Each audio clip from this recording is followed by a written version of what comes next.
Generally जो है छत्तीसगढ़िया लोग छोड़ देते हैं। क्यों छोड़ते हैं भाई? ऐसा लगता है इतना मेहनत करने से अच्छा है जीएस पढ़ लेंगे, ऐसा लगता होगा, है ना? लेकिन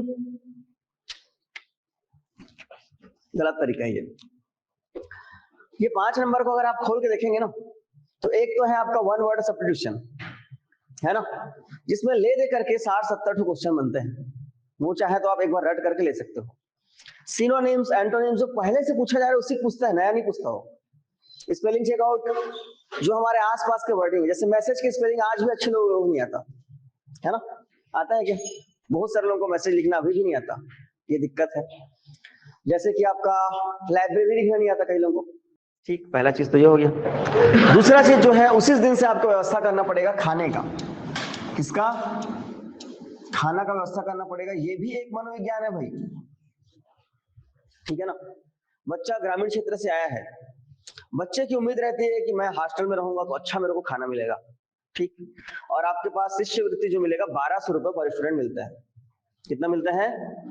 1200 रुपए एक बच्चे का आपके पास आता है। 50 बच्चे हैं मतलब 60,000 रुपए आता है। लेकिन वो 60,000 पहले नहीं आता, पहले आपको अपने जेब से लगाना पड़ता है। समझ में आ रहा है? तो 50 बच्चे हैं मतलब 60,000 रुपए आपको उसके लिए मिलने वाला है। इस दौरान आपको लकड़ी हो या सिलेंडर हो उसकी व्यवस्था करनी है। ठीक, देख रहे हो मनोविज्ञान कहां से कहां पहुंच रहे हैं। सब्जी भाजी की व्यवस्था आपको करनी है, ठीक है ना? उसके साथ साथ मेडिकल साधन, प्राइमरी मेडिकल के लिए जो चाहिए फर्स्ट एड ऑन, वो आपको करना पड़ेगा। आपको 2 रसोइया मिलते हैं इस दौरान, ठीक, और एक जो है आपको वाटरमैन मिलता है जो वो सब चीजों को करता है।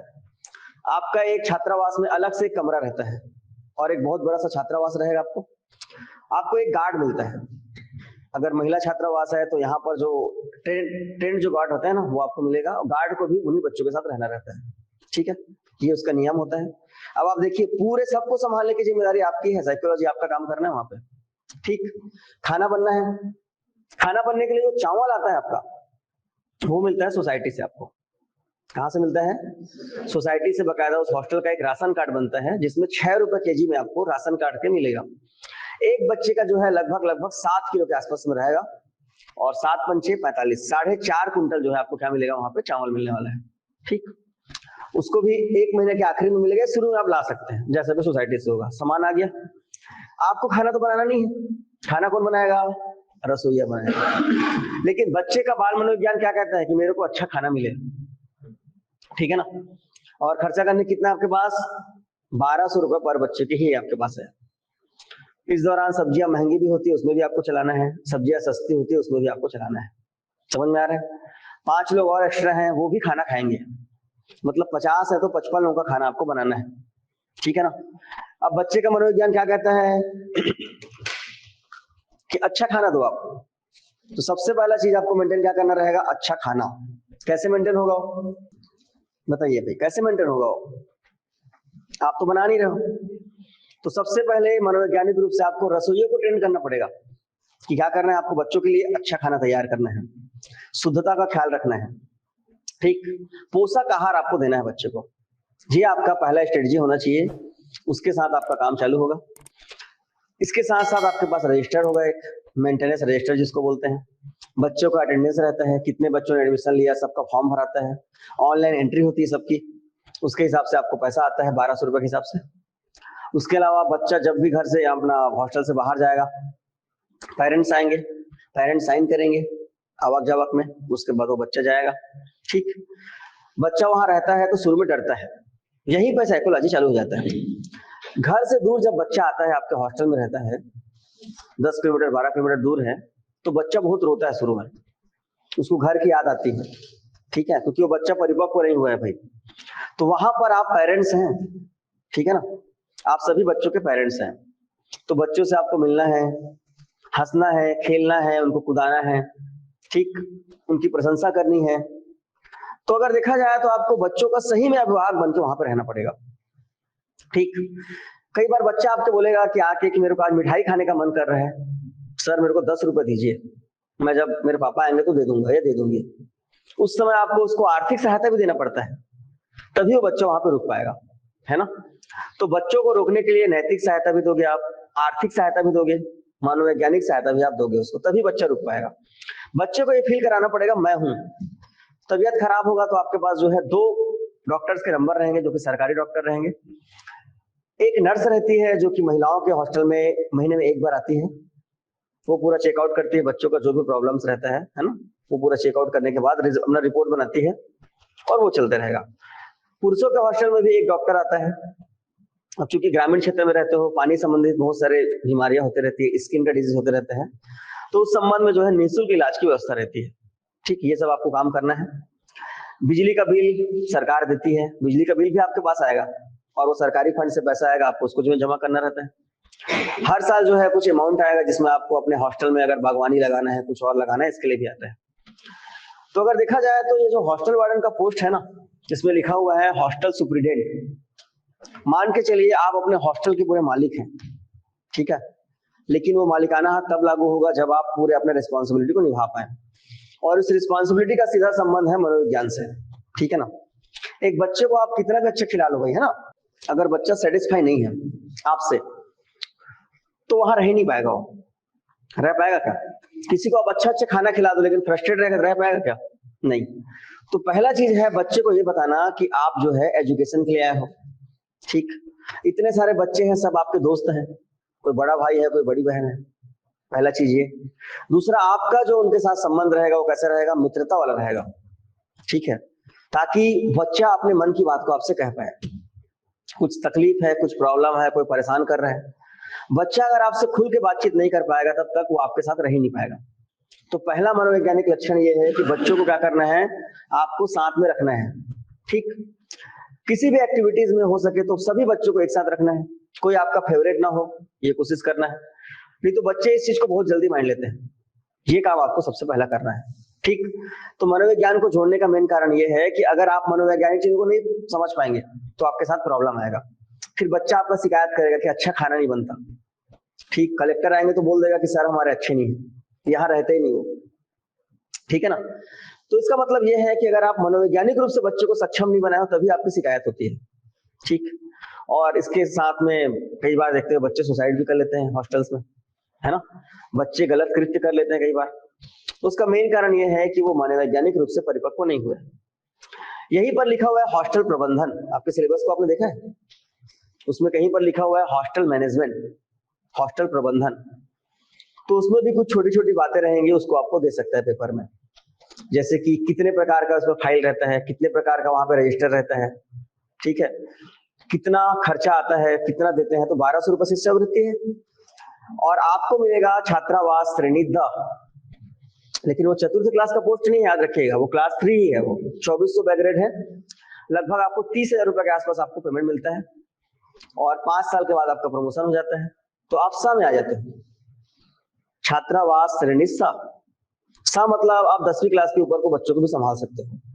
लेकिन जब आप पोस्ट मैट्रिक छात्रावास में जाते हो तो वो पेमेंट जो है ना वो बच्चों के खातों में आता है, समझ रहे हो। पोस्ट मैट्रिक हॉस्टल में आपको खाना भी नहीं बनाना रहता, आपको सिर्फ बच्चों को मेंटेन करना रहता है, और आपको शुरू में वो नहीं मिलेगा। बड़े बच्चों को आप अभी नहीं संभाल पाओगे, अभी आपको छोटे बच्चों को संभालना है। कोशिश किया जाता है कि आपको 50 सीटर हॉस्टल दिया जाए, ठीक है, 50 बच्चे रहते हैं वहां पे, और धीरे धीरे सीनियरिटी बढ़ते जाएगा तो 100 सीटर हॉस्टल भी आपको मिलेगा, ठीक है, जहां पे एक हॉस्टल में 100 बच्चे रहते हैं। ठीक, छात्रावास में बच्चों के लाने की जिम्मेदारी भी आपकी रहती है। शुरू में कोई भी बच्चा अपने माँ बाप से दूर नहीं जाना चाहता, आपको बच्चे को बताना पड़ता है कि हॉस्टल जाने से क्या फायदा होगा, पढ़ाई लिखाई भी आपका सुधरेगा, साथ में जो खाने पीने की जो समस्या घर में हो रही है वो पूरा सब मैनेज रहेगा, स्कूल पास में रहेगा, ऐसा आपको बताना पड़ता है, तब फिर बच्चा मनोवैज्ञानिक रूप से तैयार हो पाता है। तो मनोविज्ञान को जोड़ने का मेन कारण यही है कि पहले टीचर समझ जाए, मतलब छात्रावास का अधीक्षक समझ जाए। इसके अलावा आपको 1 घंटे की क्लास लेनी पड़ती है हर बच्चे का। शाम को बच्चा सुबह उठता है, योगा करेगा, प्रेयर करेगा, खेलकूद जो भी करना है करेगा। 10 बजे से पहले पहले उसका खाना तैयार हो जाता है, वो खाना खाएगा या टिफिन में भरेगा और बच्चा स्कूल चले जाएगा। ठीक, 10 बजे से लेकर 5 बजे तक बच्चा आपको नहीं दिखने वाला। इस दौरान जिम्मेदारी आपकी रहती है, बच्चा पूरा स्कूल जा रहे हैं कि नहीं, तो आप अपने स्कूल के मास्टर से बातचीत करते रहते हैं, जो भी रहेगा, कितने बच्चे मेरे यहाँ हैं, कितने बच्चे जा रहे हैं, ठीक है ना। ये हो गया पहला चीज।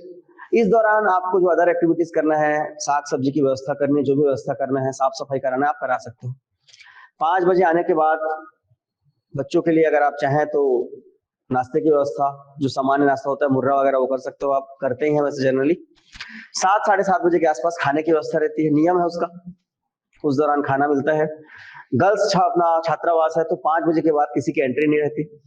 ठीक, कोई भी पुरुष व्यक्ति जो है महिला छात्रावास में बिना अधीक्षिका के परमिशन से घुस नहीं सकता, किसी के कमरे में जा नहीं सकता, और 5 बजे के बाद जो है छात्रावास में प्रवेश प्रतिबंधित रहता है। ठीक, महिला छात्रावास का नियम है। पुरुष छात्रावास है तो 6 बजे तक एंट्री करने देते हैं, लेकिन अधीक्षक के परमिशन से। इस सब में बाल मनोविज्ञान से छुपा हुआ है, ठीक है ना। बच्चे को आपको सिक्योर फील कराना है, और आजकल तो नियम आ गए, कैमरे भी लग गए हैं, है ना। आजकल हर छात्रावास में क्या लग रहा है, कैमरा लग रहा है भाई, है ना। तो इतना सारा मनोवैज्ञानिक चीज आपके सामने रहेगा, ठीक है। अब इतने सारे मनोवैज्ञानिक चीजों को आपको बच्चे के ऊपर भी अप्लाई करना है। बच्चा वहां बिगड़े मत, पढ़ाई लिखाई में ध्यान दे, इसके लिए तरह तरह के मनोवैज्ञानिक लोग ने अलग अलग चीजों को दिया है। ठीक, तो सबसे पहले अगर आप देखेंगे ये जो बाल मनोविज्ञान जो विषय है, इसमें किसका अध्ययन करते हैं, बच्चे के मस्तिष्क का अध्ययन करते हैं। ठीक है, कि बच्चा शैतान है तो क्यों है, बच्चा शांत है तो क्यों है, और उसको सुधारना कैसे है। पहला चीज याद रखिएगा, बाल मनोविज्ञान या बाल विकास, दोनों अगर देखा जाए तो एक ही सिक्के के दो पहलू हैं।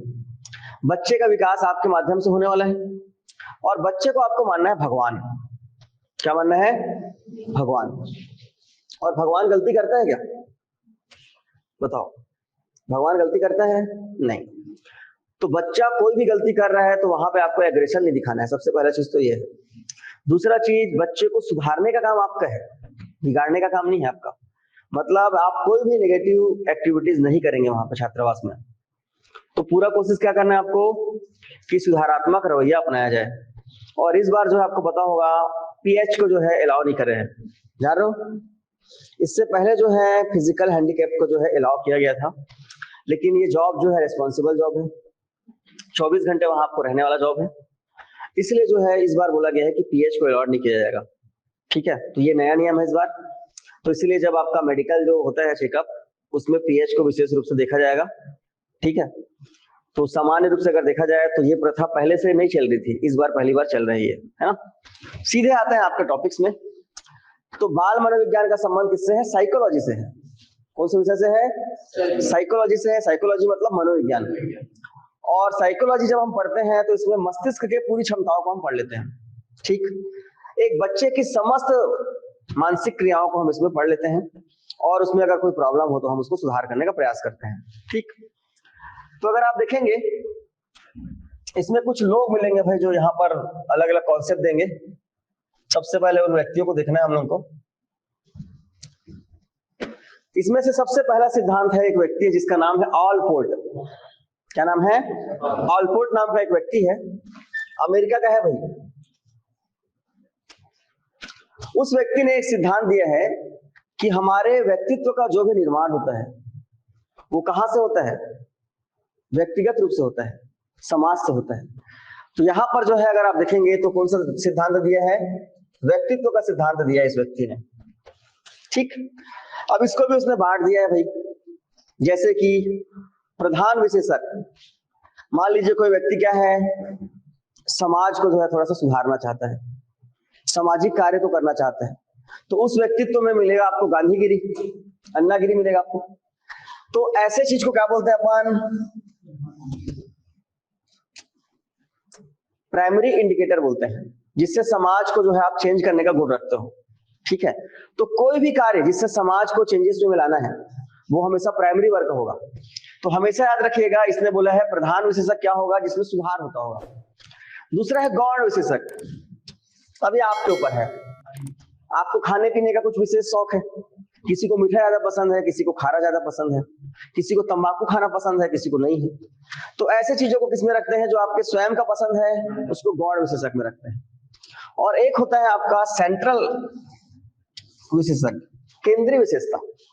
जैसे कि आपके अंदर ईमानदारी का गुण है, आप मेहनती हैं, आप ज्यादा कार्य करने वाले कर्मठ हैं, तो इसको रखा गया है केंद्रीय विशेषताओं में। ठीक, तो यहाँ पर अगर आप देखेंगे तो इस तरह से जो है ये एक प्रकार का क्या है, मनोवैज्ञानिक विश्लेषण है। ठीक, तो प्रश्न आपसे क्या पूछ सकता है कि आलपोर्ट का जो विशेषक सिद्धांत है उसको कितने भागों में बांटा गया है? तो 3 भागों में बांटा गया है। प्रधान वाला में क्या है? सोच। गौड़ वाला में आपका पसंद, और केंद्रीय वाला में आपके लक्षण, आपकी नैतिकता। ये 3 चीजों को बांटा गया है। ठीक, तो यहां पर इस तरह से देखा जाए तो पहला हमने सिद्धांत किसका पढ़ा? आलपोर्ट का विशेषक सिद्धांत। अब इसी को क्या है, थोड़ा घुमा के पूछ सकता है, मनोविज्ञान में विशेषक सिद्धांत किसके द्वारा दिया गया है? विशेष व्यक्ति मतलब जो ऑलराउंडर हो, है ना, और ऑलराउंडर से क्या नाम बना है? आलपोर्ट बना है। इस विषय में आपको नए नए नाम ऐसे मिलेंगे भाई, और 2 सवाल ऐसे पूछेंगे जो डायरेक्ट सिद्धांतों के नाम से पूछे जाएंगे। ठीक, तो इसलिए आपको याद करना पड़ेगा। तो लिखिए अपने कॉपी में सबसे पहले चीज, बाल मनोविज्ञान। आपका पहला दिन है तो एकदम बहुत ज्यादा कठिन स्तर में मैं नहीं जाऊंगा, शुरुआती समझ वाले स्तर पे रहेंगे। तो बाल मनोविज्ञान के बारे में लिखिए, यह मनोविज्ञान की एक शाखा है जिसमें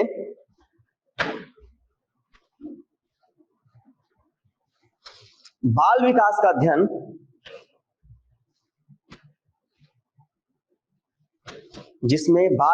अध्ययन मनोवैज्ञानिक तरीके से किया जाता है।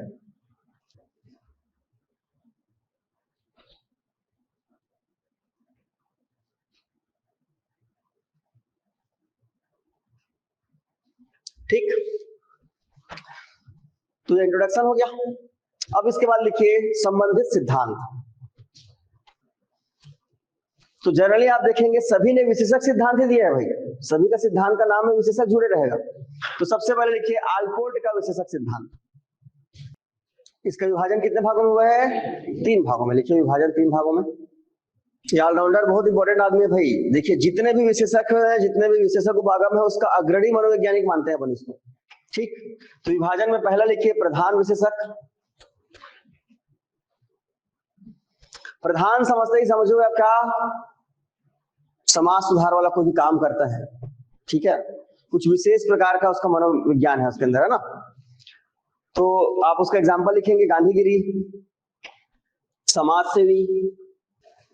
दूसरा है गौड़ विशेषज्ञ, मतलब जो बहुत कम मात्रा में जिसको देखते हैं अपन, वो है किसी व्यक्ति के खाने पीने का शौक। और तीसरा क्या है भाई? केंद्रीय विशेषज्ञ, मतलब उसके अंदर उसका कैरेक्टर कैसा है, ईमानदार है, बेईमान है, मेहनती है, कर्मठ है, ये सबको आपको देखना है। तो प्रश्न आपको घुमा के ऐसा भी पूछ सकता है कि ईमानदारी और मेहनत जैसे विशेषक किस में आएगा? केंद्रीय में आएगा, गौड़ में आएगा, प्रधान में आएगा, विशेष में आएगा। तो आपको एक आध एग्जाम्पल सबको याद रखना पड़ेगा। ठीक है, किसका है एग्जाम्पल? ये ऑलपोर्ट का है। और ऑलपोर्ट को क्या बोलते हैं? विशेष उपागम का अग्रणी मनोवैज्ञानिक। लिखे स्टार मार के, विशेष उपागम का अग्रणी मनोवैज्ञानिक ऑलपोर्ट को माना जाता है। ठीक है, तो यहाँ पे थोड़ा पढ़ना पड़ेगा, विषय नया है एकदम, है ना। बाकी विषय जैसे पढ़ते हैं वैसा नहीं है, थोड़ा सा अलग रहेगा भैया, है ना। दूसरा जो आपके पास मनोवैज्ञानिक आ रहा है उसका नाम है कैटेल। क्या नाम है? कैटेल। पूरा नाम है रेमंड कैटेल। एक बार समझ लीजिए क्या बोलना चाह रहा है ये। कैटेल ने क्या किया भाई? टोटल 16 प्रकार के गुणों के आधार पर व्यक्तित्व को परिभाषित किया है। ये प्रश्न पूछा हुआ है मनोविज्ञान में। ठीक है, कितने प्रकार का? 16 प्रकार का। मूल विशेषक के आधार पर जो है व्यक्ति के बारे में बताया है। और इसमें जो है अगर आप देखेंगे 6 विपरीत गुण हैं। 16 कैसे है? प्राथमिक गुण है और 6 विपरीत गुण। इसके आधार पर पूरे व्यक्तित्व को परिभाषित करने का प्रयास किया है। नाम क्या है इसका? कैटेल। ठीक, मूल गुण कितने हैं? 16 और विपरीत गुण 6। 16-6 के आधार पर इस व्यक्ति ने जो है बताने का प्रयास किया है कि व्यक्तित्व का निर्धारण आप कैसे कर सकते हो। ठीक, 16/6 का सिद्धांत किसका है? कैटेल का है। कैसे याद रहेगा 16/6 कैटेल का है? कट कर दो सीधा। अब देखिए क्या बोल रहे हैं, मूल विशेषक, ये जो 16 मूल विशेषक है ये स्थिर रहते हैं आपकी बॉडी में। जैसे कि कोई व्यक्ति ऐसे होते हैं जो क्या करते हैं, थोड़ा सा सत्यवादी होते हैं, तो सच बोल ही देते हैं उन लोग। कोई व्यक्ति भावुक होता है तो भावुक ही रहेगा हमेशा वो, ठीक है ना। लेकिन अगर आप देखेंगे तो ये जो 6 प्रकार है आपका, बाकी जो विपरीत वाला, ये अस्थिर रहते हैं, कंडीशन अप्लाई रहते हैं भैया। जैसे कि मान लीजिए एक व्यक्ति है जो पैसे के हिसाब से काम करता है ना। ज्यादा पैसा मिला तो उधर ही हो जाता है, मतलब वो जिधर पैसा जिधर दम उधर हम वाला है वो। ऐसे भी कुछ लोग होते हैं। तो ये विपरीत चीजें हैं, क्योंकि आपको उसकी जरूरत है बोल के आप वैसा हो जाते हो, ठीक है। अब जैसे एक व्यक्ति है जो समाज में गलत होता है उसको सहन नहीं कर पाता, लेकिन उसका बच्चा बीमार है और डॉक्टर गलत कर रहा है लेकिन उसको सहना पड़ रहा है। तो कंडीशन अप्लाई क्या है, कुछ चीजें होती हैं जिसको इंसान मान लेता है। तो यहां पर अगर आपसे पूछेगा तो क्या पूछेगा कि कैटल के विशेषज्ञ सिद्धांत में टोटल कितने मूल तत्व हैं? 16 मूल तत्व हैं। कितने विपरीत तत्व हैं? 6 तत्व हैं। कौन से तत्व स्थिर होते हैं भाई? मूल तत्व स्थिर होते हैं जो 16 तत्व हैं। और कौन से तत्व अस्थिर होते हैं?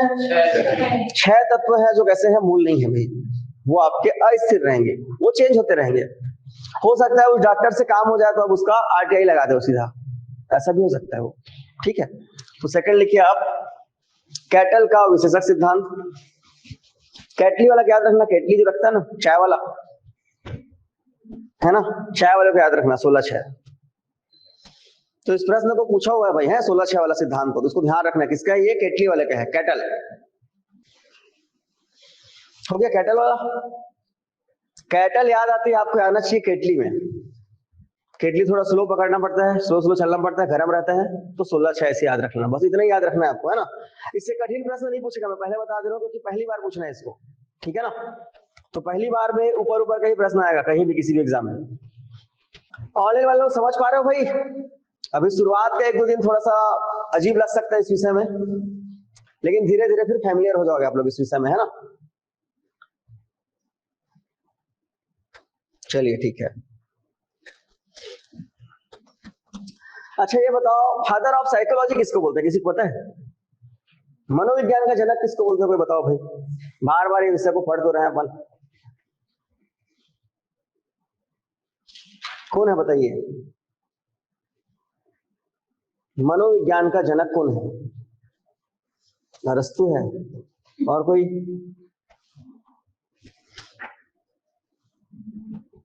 सही वाला बताओ भाई, सही वाला। आप में से किसी को पता है साइकोलॉजी का फादर कौन है? कुछ लोगों का कहना है पीए, कुछ लोगों का कहना है अरस्तू, पियाजे को भी बोल दे रहे हो, विलियम स्टेर, और कोई? आप लोग तो पूरा ऑप्शन ही चेंज कर दोगे लग रहा है। किसी को सही वाला पता है तो बताओ भाई। फादर ऑफ साइकोलॉजी, गुड, ठीक है, 3-4 लोगों का आंसर आया है। काजल का भी जवाब ठीक आ गया है। विलियम स्टेर्न को मानते हैं भाई हम लोग, है ना। साइकोलॉजी का पिता कौन है? विलियम स्टेर्न।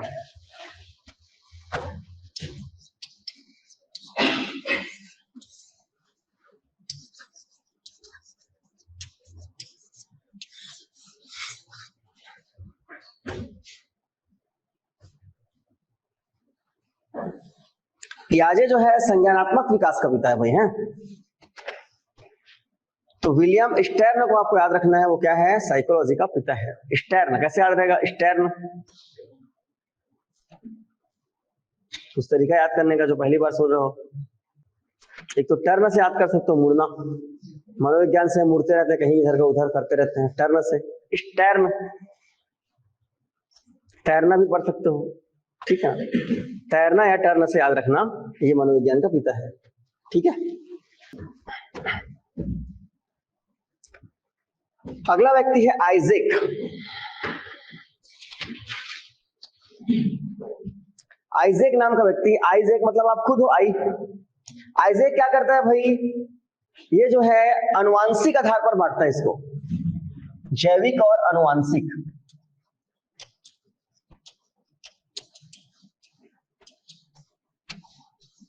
ये बहुत इंपॉर्टेंट है। ये मनोविज्ञान को जैविक और अनुवांशिक रूप से बांटने वाला व्यक्ति का क्या नाम है? आप खुद ही हो। जैसे कि मान लीजिए आपके घर में बहुत सारे लोग ऐसे होते होंगे जिनसे आपका गुण मैच्योर करता होगा, है ना। माता पिता, दादा दादी के बहुत सारे गुण जो है मनोविज्ञान में दिखते हैं।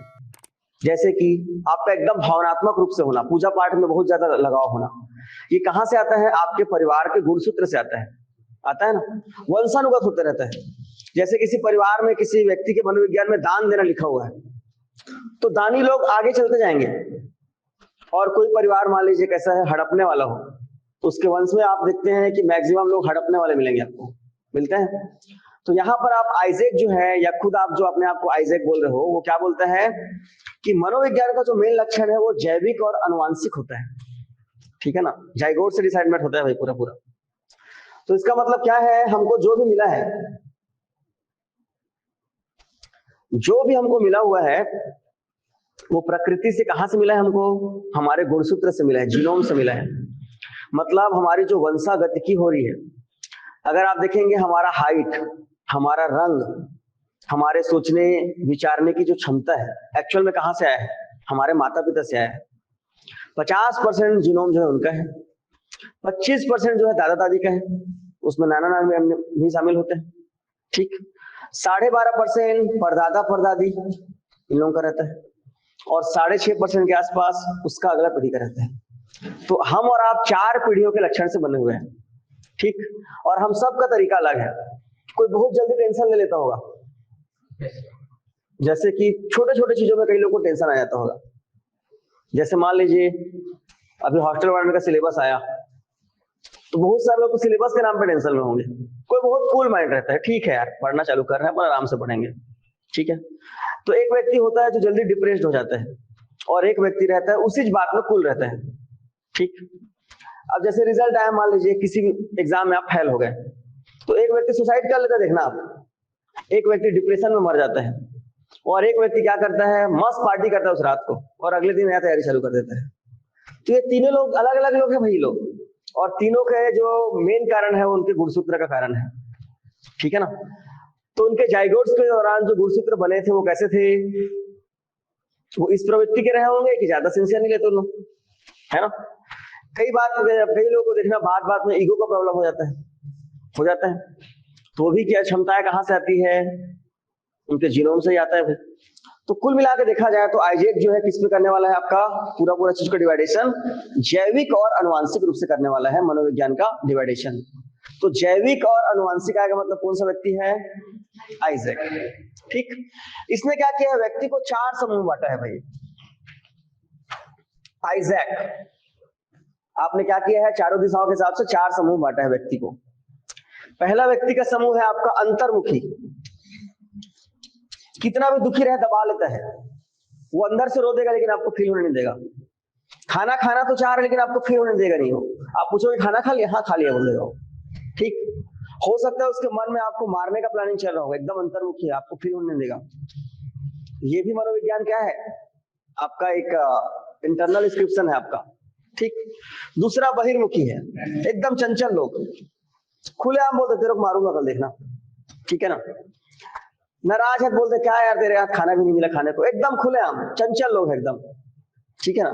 जो मन में बात है उसको सीधा सीधा बोल देते हैं लोग, इन लोगों को क्या बोलते हैं अपन, बहिर्मुखी बोलते हैं, ठीक। ऐसे व्यक्ति ज्यादा छुपाते नहीं, ठीक है ना, वो जो भी बोलेंगे डायरेक्ट आपसे बातचीत में बोलेंगे, ठीक। लेकिन खतरनाक ये वाले होते हैं, ठीक है ना। ये आपको बोलेंगे सब ठीक है, हाँ सब ठीक है बोलेगा, लेकिन अंदर ही अंदर उसको अगर कोई चीज बुरा लग गया तो फिर आपसे उसका बदला ले लेंगे वो, ठीक। और ये वाला क्या है, बुरा लगेगा सीधा बोल देगा ये गलत किया तू, है ना। तो ऐसे भी बच्चे आपको मिलेंगे। कुछ लोग ऐसे रहेंगे खाना खराब बन रहा है लेकिन मने में रखे रहेंगे, कलेक्टर जिस दिन आएगा सीधा बोल देंगे खाना सर बहुत खराब बनता है यहाँ, ठीक। अब आपका दिमाग खराब हो जाएगा, बोलोगे यार इतने दिन से अच्छा खाना खिला रहा हूँ ऐसा कैसे हो गया, ठीक। तो इसी बात को समझना है आपको कि बच्चा कैसा है।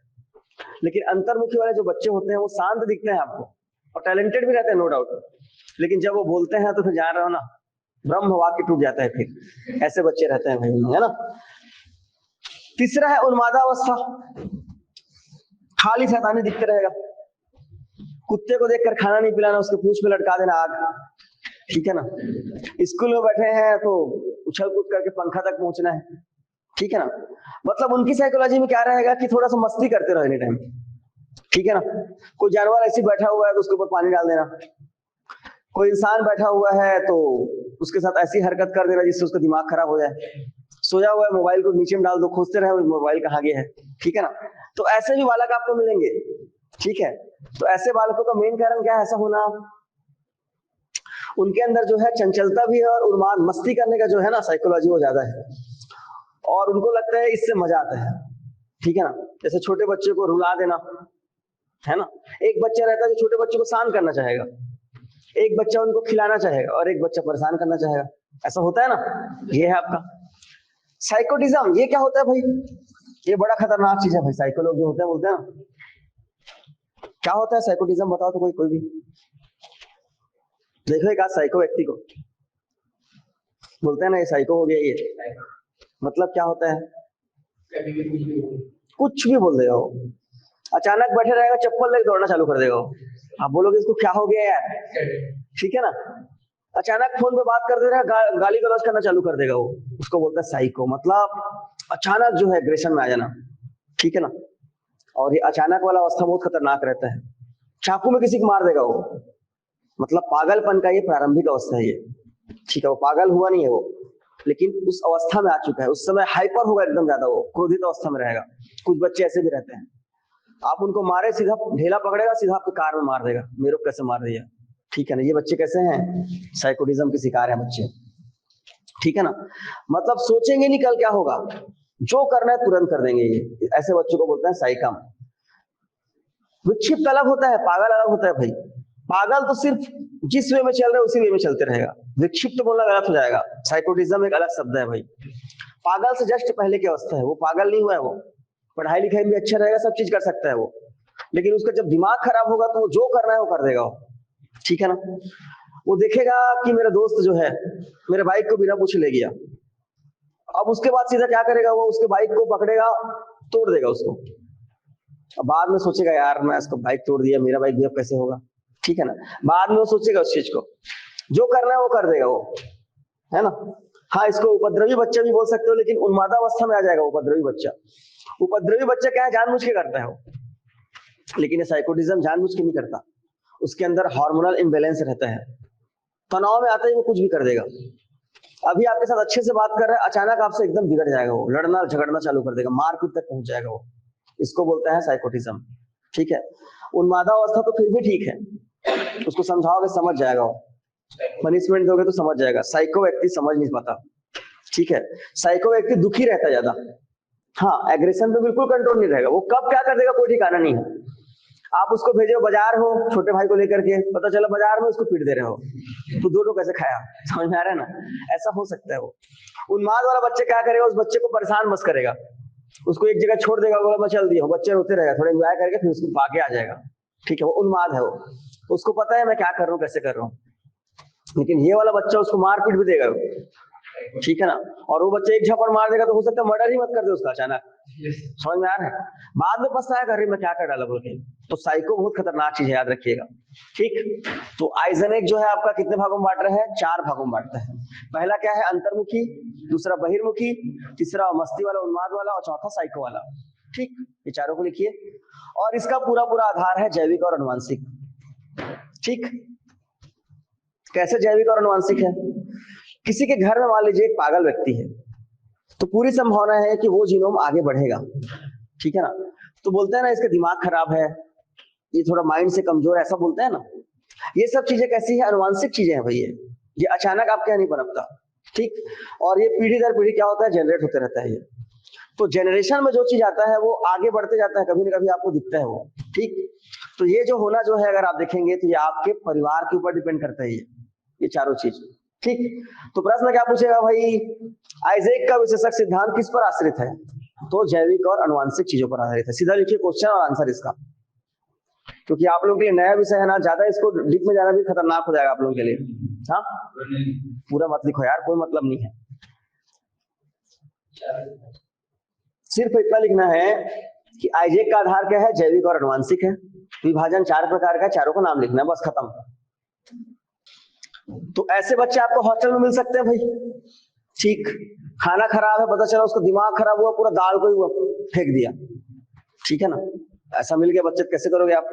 तो बच्चा भगवान है, आपको पता ही है ना। आप उसको मार पीट नहीं सकते, कुछ भी मिसबिहेव नहीं कर सकते, अब क्या करोगे? तो आपको पता होगा सब चीज को सुधारने का तरीका होता है, ठीक है ना। जो साइको की तरफ बढ़ रहा है उसको आपको क्या करना पड़ेगा? उसको धीरे धीरे धीरे आपको कंट्रोल में लाना पड़ेगा। उस बच्चे को ऐसे बच्चों के साथ रखना पड़ेगा जो थोड़े धैर्यवान है, ठीक है ना। उसको आपको समझाना पड़ेगा धीरे धीरे। और तो और अगर उसके ब्रेन में ज्यादा प्रॉब्लम आना चालू हो गया तो उसके लिए दवाइयां भी आती है, ठीक है ना। दवाइयां क्या करता है, उसके नींद को बढ़ा देता है। हाँ, कंसल्टिंग तो होता ही है। कंसल्टिंग में क्या पूछा जाता है कि बच्चा किसके साथ रहता है, बच्चे के माता पिता कौन है, बच्चे के माता पिता क्या करते हैं, बच्चे के यार दोस्त कौन है, ये चीज को पूछा जाता है। तो बच्चे को क्या करते हैं, थोड़ा अलग वे में मोड़ देते हैं। उसको अच्छे अच्छे काम कराओ, बच्चे की तारीफ करो, बच्चे को थोड़ा रिजल्ट देना चालू करो, उससे फील होता है कि मैं भी कुछ अच्छा कर रहा हूँ। बच्चे को इस बात को बताओ कि आप ऐसा करते हो उससे आपका नुकसान है, बच्चा इस बात को फील करे। बच्चा दुखी होना बंद करे, इसके लिए क्या करना है आपको, उसको लगाया रहना है किसी न किसी काम में, ठीक है ना।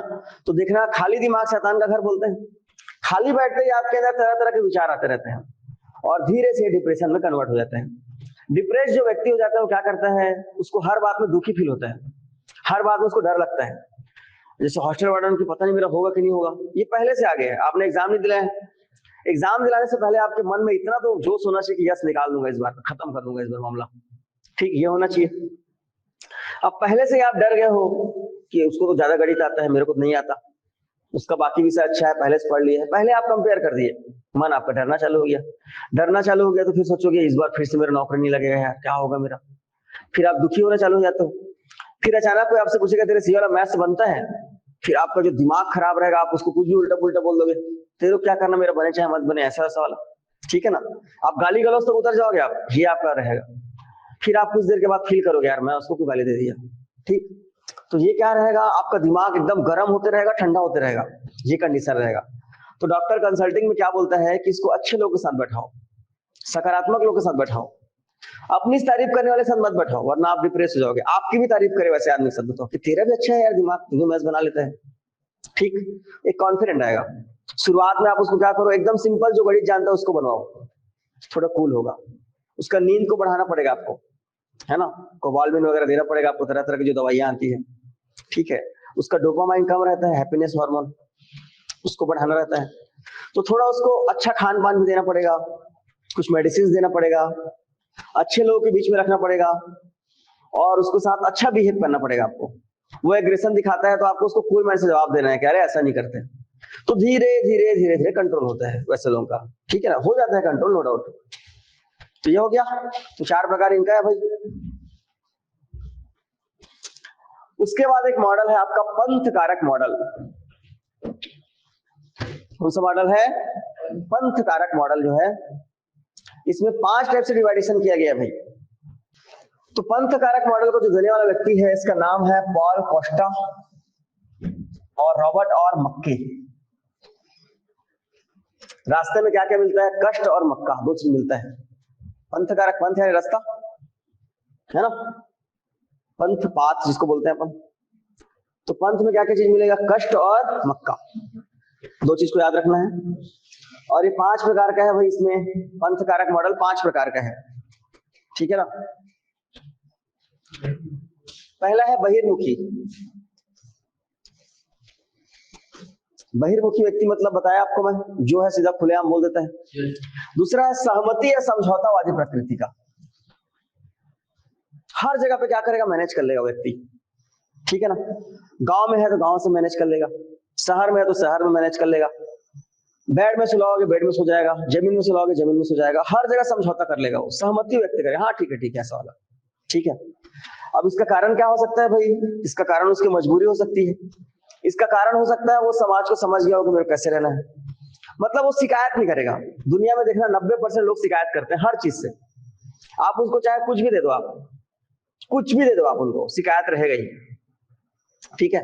और कुछ व्यक्ति कैसे रहते हैं, उनको पता है कि प्रॉब्लम लाइफ में रहेगा ही थोड़ा बहुत, तो समझौतावादी होते हैं। दूसरा ये हो गया। तीसरा अंतर्मुखी, अंतरात्मा की आवाज सुनने वाले लोग, ठीक है ना, मतलब मन से अपने बात कर लेते हैं वो लोग, दिमाग से बात नहीं करते, अंतर्मुखी लोग हैं लोग, थोड़े खतरनाक रहेंगे लोग। संस्कृति, कल्चर को मानकर चलने वाले लोग हैं, मतलब आपके कल्चर का बहुत ज्यादा सम्मान करेंगे वो, मतलब समाज में जो भी एक्टिविटी चल रही है उसको एक्सेप्ट करेंगे वो लोग, कुछ लोग ऐसे लोग रहेंगे। संवेगात्मक स्थिरता, इसका मतलब क्या होता है भाई, संवेगात्मक स्थिरता का मतलब, संवेग मतलब जानते हो, आपके अंदर जो भाव उत्पन्न होते हैं, कभी आपको डर लगता होगा, कभी आप हैप्पीनेस फील करते होगे, कभी आप बहुत ज्यादा रोमांचित हो जाते होगे, सब प्रकार की फीलिंग आती है आपके अंदर, सब में कंट्रोल कर लेते हैं लोग। खुशी के मारे ऐसा नहीं इतना उछल जाओ सिर ही फूट जाए, ऐसा नहीं, और दुखी के मारे ऐसा नहीं कि सीधा पॉइजन ही ले लो, ऐसा नहीं। तो ये एक प्रकार का क्या है, स्थिर प्रज्ञा वाला दिमाग है, सब कंडीशन में सेम रहना है आपको, ठीक है। तो ऐसा सिद्धांत किसका है, ये सब पंथ कारक मॉडल में है ये। तो आपसे प्रश्न क्या पूछेगा भाई, पंथ कारक मॉडल जो कि मनोविज्ञान से संबंधित है, इसके प्रवर्तक कौन है। तो पंथ में क्या क्या मिलता है, कष्ट और मक्का, दो चीज मिल जाएगा। पंथ कारक 5 उंगली है, उसी से चलते हो आप ना, 5 उंगलियां चलते हो आप, 5 उंगली प्रयोग करते हो, तो कितने सिद्धांत है, 5 सिद्धांत है। इसको अंदर का सिद्धांत तो आपसे नहीं पूछता कभी, याद रखिएगा, डायरेक्ट पूछेगा कितने सिद्धांत है इसमें, कितने हैं, 5 हैं।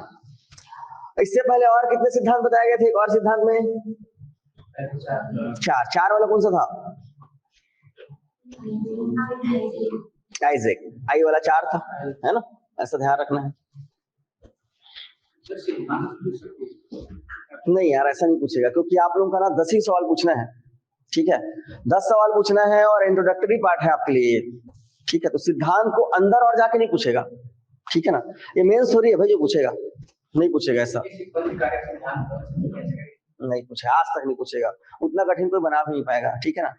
साइकोलॉजी आप एमबीए थोड़ी कर रहे हो यार, साइकोलॉजी मतलब बाल मनोविज्ञान आपको पढ़ना है, ठीक। अब देखिए, जब आप बाल विकास की बातचीत करते हैं तो बाल मनोविज्ञान की बात आप कर रहे हैं, तो सबसे पहला अगर आप देखेंगे तो बच्चों की 3 अवस्थाएं होती हैं। कितनी अवस्था होती है, 3 अवस्था होती है। एक को बोलते हैं हम लोग शैशव अवस्था या इन्फेंसी, दूसरे को हम लोग बोलते हैं बाल्यावस्था या चाइल्डहुड, और तीसरे को हम लोग बोलते हैं किशोरावस्था या एडल्टरी, है ना, किशोरावस्था, ठीक। ये 3 प्रकार का होता है डिवाइडेशन बच्चों का। अब आपको बच्चों का ही पढ़ना है, तो शैशवावस्था अगर आप देखेंगे तो जन्म से लेकर के 5 साल तक का अवस्था होता है। कितने साल तक का, जन्म से लेकर 5 साल तक का अवस्था होता है, जो कि अभी आपके पास नहीं आएगा। शैशवावस्था में देखेंगे तो क्या क्या होता है, देख लीजिए भाई, सेल्फ सेंट्राइज होता है उसके अंदर, वो अपने बारे में ही तक सोचता है, बाहर तो कुछ नहीं सोच पाता, एक छोटा सा बच्चा। और इसीलिए बोला है कि बच्चे की क्रियाएं एवं रुचियां अपने इर्द गिर्द घूमती है, वो खुद के बारे में सोचता है कि मेरे को क्या करना है, कैसे करना है, आपके बारे में नहीं सोचता वो शैशवावस्था में।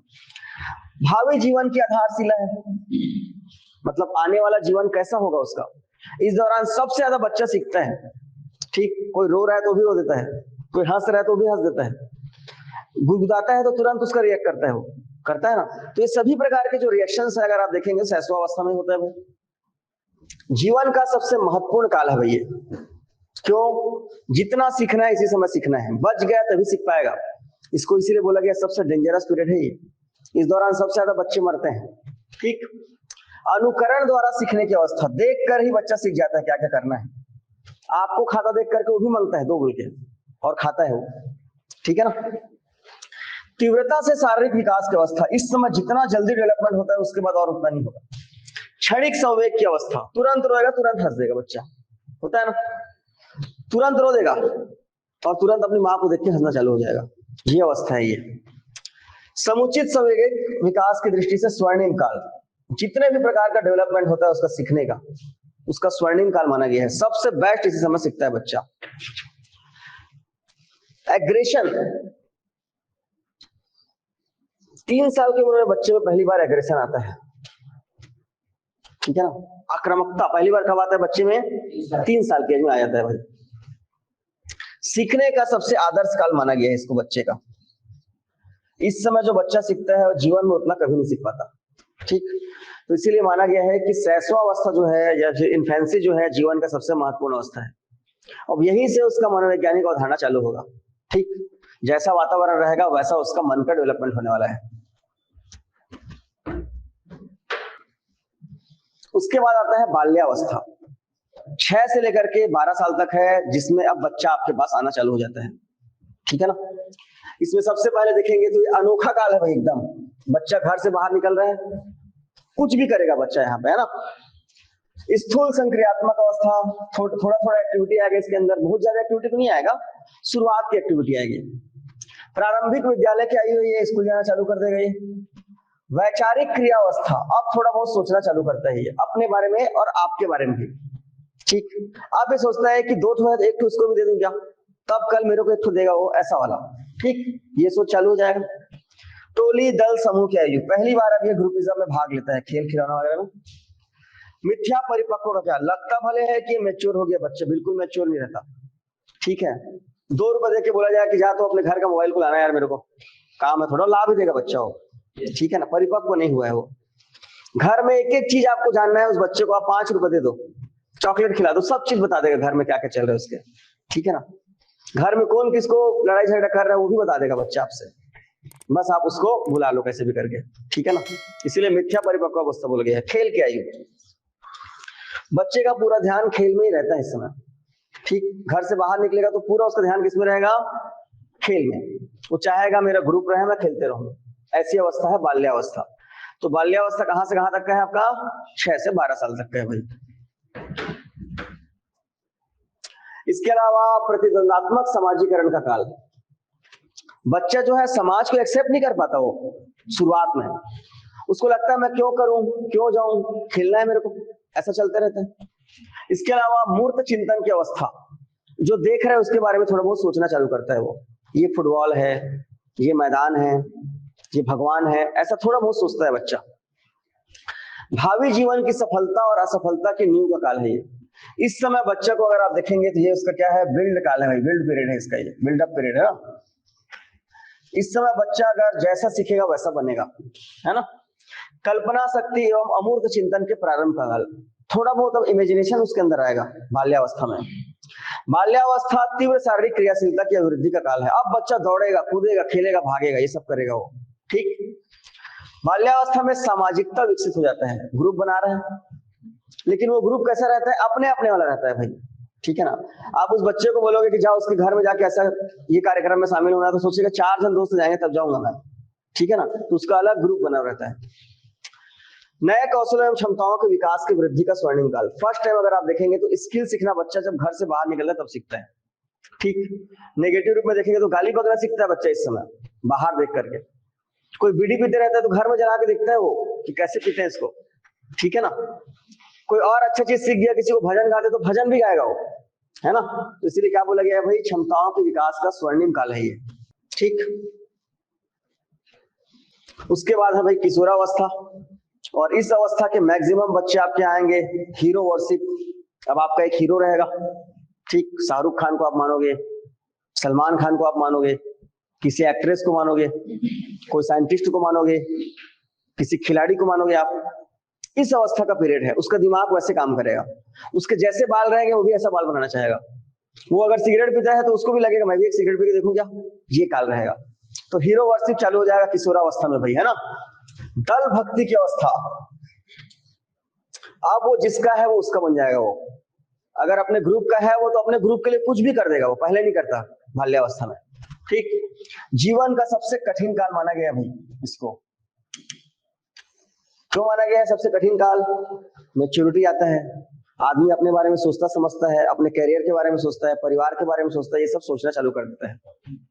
अटपटी व उलझन की अवस्था, तरह तरह के उलझन आएंगे आपको जीवन में। फेल हो गया तो टेंशन आएगा, बाल्यावस्था में फेल हो ज्यादा टेंशन नहीं रहता, पता 2-4 झापड़ खाएंगे फिर हो जाएगा। इसमें क्या है, खुद को लगता है यार मैं कैसे फेल हो गया, है ना। समस्याओं की अवस्था, तरह तरह की समस्याएं इसी समय आएंगी। द्रुत एवं विकास की अवस्था, सबसे ज्यादा डेवलपमेंट होगा आपका शारीरिक डेवलपमेंट, मानसिक डेवलपमेंट इस समय, है ना। स्वर्ण काल क्यों बोला गया भाई, इस समय बालक जो है अपने आप को एकदम मैच्योरिटी के लेवल पे ले जाएगा, टॉपर बन सकता है वो, सिंगर बन सकता है वो, चुनाव में वोट देता है भाई 18 साल में, पता है कि नहीं। तो इसलिए इसको बोला गया है मैच्योरिटी का पीरियड है ये। इसको बोला गया है जीवन का बसंत ऋतु, पूरे शरीर का डेवलपमेंट होता है इसमें। परिपक्व अवस्था की ओर हम जाते हैं, यहाँ पे सामाजिक स्वीकृति की अवस्था होती है, हम समाज को स्वीकार करते हैं। प्रबल दबाव, प्रबल तनाव होता है आपके ब्रेन में, बहुत सारे प्रॉब्लम्स आएंगे। संवेगात्मक परिवर्तन की अवस्था है, अब आपका मन अलग अलग चीजों में अलग अलग चेंज होगा। ठीक, व्यक्तिगत एवं घनिष्ठ मित्रता की अवस्था, ये क्या होता है? अब आपके दोस्त भी बनेंगे, एकदम स्पेशल वाले दोस्त बनेंगे आपके इसी उम्र में। आत्मसम्मान और आत्म स्वीकृति इस समय आपका चालू हो जाएगा। बाल्यावस्था में कोई ठिकाना नहीं है आपका, ठीक है, यहाँ पे आत्मसम्मान चालू हो जाएगा। तार्किक चिंतन, अब आप थोड़ा सा अंदर जाकर चिंतन करना चालू करोगे, ठीक है ना। हर चीज को थोड़ा सा आप सकारात्मक नकारात्मक पक्ष में सोचना चालू कर दोगे। संघर्ष और तूफान की अवस्था, प्रश्न पूछा हुआ है, कौन सा अवस्था है? संघर्ष और तूफान का किशोरावस्था। इसमें आपको ही करना है, अब घर वाले आपको छोड़ देते हैं, या हॉस्टल जाए या जो भी कर भाई, ठीक है ना। इसीलिए बोला गया है संघर्ष और तूफान की अवस्था ही। उथल पुथल की अवस्था तो है ये, क्या करूं क्या ना करूं। संक्रमण काल की अवस्था है, अचानक हो सकता है आपका मन कुछ और कर रहा था, अचानक आप चेंज कर दो। 10वीं तक मन करता था डॉक्टर बनूंगा, अचानक आप सिविल सेवा में आ जाते हो, मन करता है ऐसा ही, संक्रमण काल है भाई। इसको बोलते हैं टीन एज। क्या होता है टीन एज? इस समय भटकने का पूरा पूरा चांस रहता है आपका।